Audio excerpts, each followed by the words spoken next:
Hey y'all, put your sitting britches on and let's learn how to sow some seeds indoors. Now, when you want to sow your seeds indoors, what you're doing is mimicking the conditions outside, inside. When you're sowing your seeds indoors, there's still some elements you're going to need to use indoors, and that is seeds, soil, water, and light. And there are also going to be some supplies you're going to need. You're going to need that seeds. You're going to need the soil starter mix, which I have a wonderful video that you can watch on how to make your own soil starter mix. Watch the video so you can learn how to make your own. You're also going to need a seed starter container or pots. You're also going to need lights, whether that's artificial light or a south-facing window. You're going to need shelves to put your pots or your seed starting container on. And you're also going to need heating mats, which is optional but highly encouraged. So, why do people start seeds indoors? There are many reasons why people start their seeds indoors. I sow my seeds indoors is because the plants that I want to grow are typically not found in my local nursery or the big box stores. They want to control what they're growing as far as the quality. They want to make sure that they're growing organic seeds. They're using heirloom seeds, control the environment. So they want to make sure that the fertilizer that they're using is an organic fertilizer. They want to make sure that what they're growing, they know what is in that plant because they used it, they put it in there. They may also start their seeds indoors because it's cheaper. Sometimes, depending on where you are, it may cost a lot to buy your plants at a big box store or even a local nursery.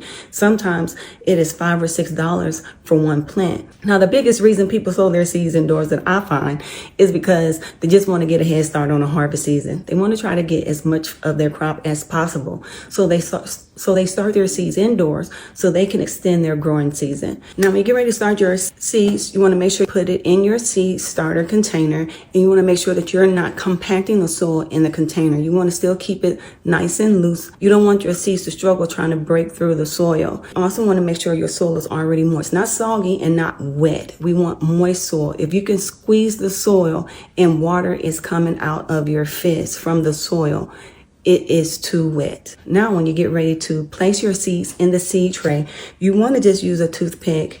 You can use a toothpick, you could use a pencil or pen, a chopstick, you could use your finger. And again, I'm just using the end of a toothpick. And you can just make space. These are so small. Really just moving dirt out of the way. And place 2 seeds per cell is what I use, so that you don't have a lot of overcrowding. Because you get a lot of overcrowding, then you have to thin the seeds, and I don't like thinning my seeds. It makes me very sad. So 2 per cell, gently cover it, and you're gonna do that. Make sure not to sow your seed deeper than 3 to 4 times the diameter of the seed. Now, if you're sowing a oblong seed, and I'm going to say squash, for example, and it's a long seed, and you want to lay it flat, then you want to make sure that you're not planting your seed 1 to 2 times the length of the seed. Now, lightly cover your seeds. Then you want to go and gently mist the soil, because while you're sowing seeds, sometimes your soil can dry out because you don't know how many seeds you're sowing, and it can maybe take a couple of hours, so that your soil starter might dry out. So you want to go through and make sure you just lightly mist your seed starter, your soil, if necessary. You want to make sure you label your seeds. Now, I am so bad with labels. After a couple of seasons, I just knew it just wasn't for me to keep up with no popsicle sticks, no plastic white labels, or nothing else. So I created a grid, and I keep it in my garden planner. If you want to know how to make your own garden planner, watch that video. But anyway, I use this, and this is how I keep up with what I planted in my garden trays. So I would just make however many boxes I need, and I will keep up with the grid, the date, the number of the trays, how I designate what that is. And that's how I keep up with my seed trays. And this way, if I lose a label, I can always refer back to my tray, and I'll know what I planted, even if it doesn't have a label, which I don't use labels. But I found this to be so much more easier for me.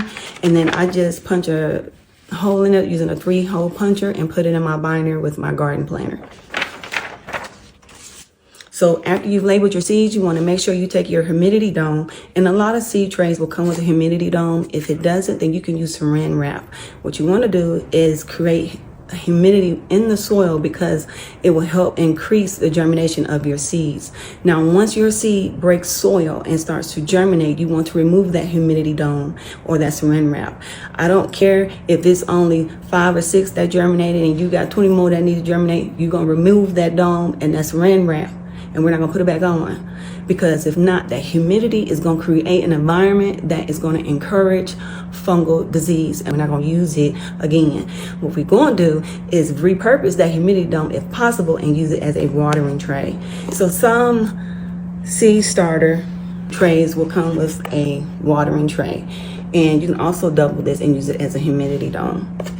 When you water your seedlings, you want to make sure you water from the bottom and not from the top. We want to try to keep the top of our soil dry because we want to keep our leaves dry. We don't want to encourage any fungal growth, and we don't want to keep our leaves damp. So we want to water from the bottom so the roots can have a better chance of uptaking up that water and any nutrients that we put in that water with it, like fertilizer, etc. So we want to water from the bottom because it's healthier for our seedlings, and we want to keep the fungal disease down. So check every day, every other day, and make sure that your seedling trays stay moist. Not soggy, not wet, just moist. Now, when you put that humidity dome on is when you're going to add that heat mat.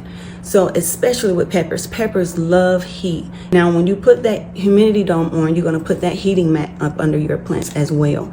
Now, when that humidity dome comes off and you see your plants start to germinate and break through the soil, you're going to remove that saran wrap and that humidity dome, and you're going to remove that heating mat. We're not going to put that heating mat back on. I don't care how many more seedlings you got sitting in that tray that have not popped up through that soil. We're going to take that heating mat off, because what a heating mat does again is encourage fungal disease. We also don't want to sit there and increase our growth exponentially to the point that they're outgrowing the space that they have. So remember, humidity dome and heating mat go on at the same time, and they come off at the same time. And also, you want to check your packaging because some seeds do not like heat. Some prefer to be cold, want to be in the dark. They may need to be cold stratified. So always check your seed packages to make sure that you've done everything that you're supposed to do before you pop them in the soil to begin with. You want to make sure what their environment they prefer when you're getting ready to sow your seeds. Once you took off that dome and you remove that heat mat, that's when we're going to add our lights. We're going to add our artificial lights, or we're going to place our plants in front of a south-facing window if at all possible. If we can't get a south-facing window, then we're going to aim for a west-facing window. If we can't get a west-facing window, then we're going to aim for an east-facing window. If we can't get an east-facing window, then we're going to take what we can get and go on to the north side.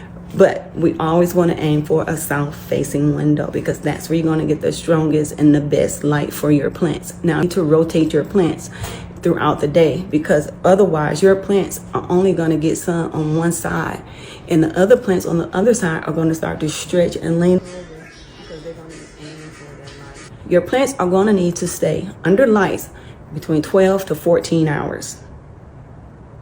12 to 14 hours, we got the light on them. We want the light 2 to 3 inches above the plant. If you don't have it close enough, again, your plants are going to stretch for light. And you're going to need these leggy little seedlings, and they're going to look so puny and pathetic. Aww. Once your plants are done getting their sun for 12 to 14 hours, we're going to shut the lights off. We are mimicking outdoors. Once you start adding lights, you're going to need to check on your plants a little more closely, because that means they're going to start to dry out a little more quickly, because that light source is going to make that soil dry out faster. The other thing you want to look out for too is dampening off, which is why you don't want to keep your soil moist to the point that it's soggy and wet. It encourages fungal growth, and it will encourage dampening off, which will kill your plant. So we don't want that either. And once you have your light and they're doing really great, when my plants get their second set of leaves, I then add a fan. I add a fan so that their stems can get sturdy and they can get stronger, because again, we're mimicking outdoors. And I get an oscillating fan and I just give them a nice little gentle breeze. You're not trying to have your seedlings over here flailing in the wind. We just want a nice calm breeze so that their stems can get thick and sturdy. Oh, what is wrong with my poo? I gotta go check on my grandbaby. Now, once your plants have gotten nice and big and they're doing really well, you want to check their roots Make sure their roots have not gotten root bound. If they start to get to the point where their roots are starting to intertwine at the bottom, they may have outgrown their container and you may need to up pot. And when you up pot, some people will use the trusty red Solo cup. That is perfectly fine to use. Red Solo cups are great because once you put them in here, you typically won't need to up pot again. If you don't have red Solo cups, you can just use a 3 to 4 inch pot or container. Those work great as well. You just want to make sure to use a container that's big enough so that you don't have to up pot again before it's time to transplant your seedlings outdoors. Once your seedlings have their second set of leaves or their true leaves, so that means they have 4 leaves on their stem at a minimum, then you want to fertilize. I use a fish fertilizer, and you want to use a half strength of fish fertilizer. Use that after they get their first set of true leaves. Instructions on the container. You want to use that on how often to fertilize your plants after that. Now you're getting time. Your frost date has passed by. Mine is March 29th, but I still don't put my plants out then. I wait until April 15th, which is tax day. And that's because Mother Nature over here in Alabama likes to give us a extra frost right after our last frost. So I'll tend to wait till April 15th and then I will put my transplants outside.